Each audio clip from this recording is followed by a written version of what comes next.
Hola, soy Moca. Hoy incorporamos un nuevo episodio a nuestra sección Legado Vivo.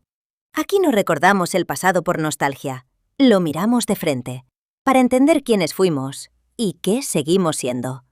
Si quieres formar parte de este viaje, suscríbete. Hoy hablamos de Blas de Lezo, un hombre mutilado, una ciudad sitiada y la mayor flota británica jamás enviada al Caribe, Cartagena de Indias.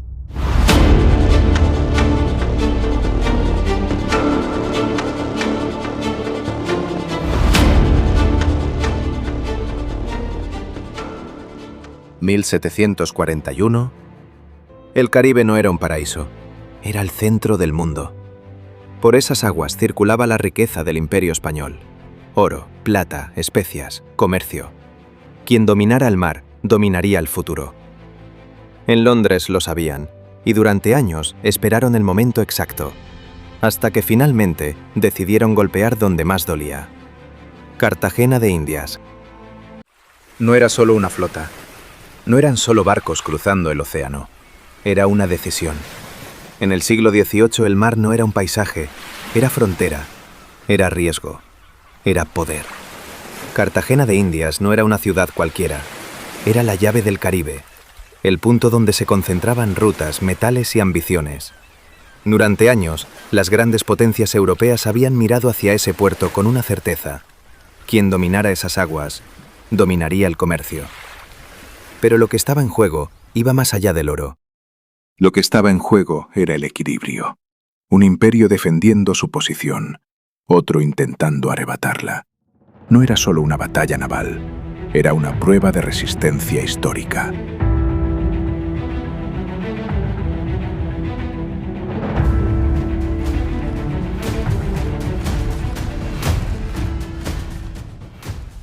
La mañana no amaneció en silencio. A lo lejos, las velas inglesas cubrían el horizonte como una muralla flotante. No era una escaramuza, era una demostración de fuerza. Los barcos avanzaban en formación cerrada, cañones preparados, banderas desplegadas. Desde las murallas, los defensores sabían que aquella jornada no sería breve. El mar dejó de ser paisaje, se convirtió en campo de batalla. El primer disparo no fue el más devastador, fue el más simbólico, porque en ese instante ya no había negociación posible, solo resistencia. No se defendía solo una ciudad, se defendía una posición en el mundo. Las murallas respondieron. El humo comenzó a cubrir la bahía. Madera astillada, velas desgarradas. Cada impacto era una advertencia. Cada minuto que resistían debilitaba la moral del enemigo. No era cuestión de superioridad numérica, era cuestión de firmeza. Y en aquellas aguas, lo que se estaba probando no era solo la fuerza de los cañones, era la voluntad. Y al frente de aquella defensa no había un gigante. Había un hombre herido. Blas de Lezo ya había perdido una pierna, un brazo y un ojo, pero no había perdido el mando. No gritaba, no se escondía, observaba, calculaba, esperaba el momento exacto. La batalla no se ganaría por fuerza, se ganaría por inteligencia. Blas de Lezo sabía que no podía vencer en campo abierto, así que convirtió el puerto en una trampa. Ordenó hundir parte de su propia flota. Para cerrar el paso a los grandes navíos británicos, cada canal fue estudiado, cada batería colocada con precisión. No buscaba gloria inmediata, buscaba desgaste, y cuanto más tiempo pasaba, más vulnerable se volvía la mayor armada del mundo. Pero el enemigo no estaba solo frente a las murallas, estaba en el aire, en el agua, en los cuerpos agotados de miles de soldados, la humedad del Caribe, las enfermedades tropicales y el calor insoportable. Comenzaron a hacer lo que los cañones no habían logrado. La moral británica empezó a quebrarse, no por una derrota inmediata, sino por un desgaste constante, silencioso, implacable. La presión aumentaba, los ataques se repetían, pero el resultado era el mismo. Las murallas resistían. Cada intento de asalto era respondido con precisión milimétrica. Los británicos avanzaban unos metros y retrocedían el doble. Lo que debía ser una conquista rápida se había convertido en un estancamiento, y en la guerra, el estancamiento favorece a quien defiende. Entonces ocurrió lo inevitable. La ofensiva se detuvo. Las órdenes cambiaron de tono. Ya no se hablaba de conquista, se hablaba de repliegue. La mayor flota reunida hasta entonces comenzó a retirarse del Caribe, sin haber logrado su objetivo. No fue una derrota proclamada, fue una retirada silenciosa. Y en el silencio quedó clara la magnitud del fracaso. La noticia no resonó con grandes celebraciones. No hubo desfiles, no hubo proclamaciones grandilocuentes, pero Cartagena había resistido. Y con ella, el equilibrio en el Caribe. El Imperio Británico regresaba, sin la victoria que había dado por segura. Y en aquella defensa silenciosa, se demostró algo más profundo.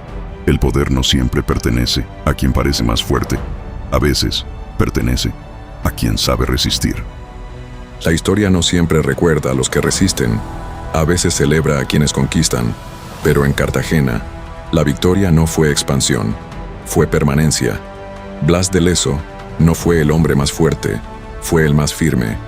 Y quizá esa sea la lección que aún hoy permanece. El verdadero poder no siempre pertenece al más grande, pertenece a quien sabe sostenerse cuando todo cae. No hubo celebraciones estruendosas, no hubo grandes monumentos levantados al instante. La victoria fue discreta, casi silenciosa. Blas de Leso murió poco después, sin saber que su resistencia había frenado a la mayor armada de su tiempo. La historia siguió avanzando, pero Cartagena permaneció en pie, y a veces, permanecer, es una forma más profunda de vencer. Los imperios se miden por su tamaño, pero las decisiones son las que cambian la historia. En 1741, frente a la mayor armada de su tiempo, no venció el número, venció una decisión, y esa decisión sostuvo un imperio. La historia no solo se escribe con victorias, también se construye con decisiones que impiden que el mundo cambie. Y quizá hoy, como entonces, lo que define a una sociedad no es su tamaño, sino su criterio. Gracias por acompañarnos en este episodio de Legado Vivo. Si quieres seguir explorando historias que han marcado nuestro pasado y siguen dando forma a nuestro presente, suscríbete al canal. Nos vemos en el próximo episodio. La historia está llena de nombres que avanzaron, pero también de nombres que sostuvieron. Blas de Leso no cambió el mundo con expansión, lo cambió impidiendo que cambiara. Y a veces, en tiempos de ruido y prisa, esa forma de firmeza es más necesaria que nunca.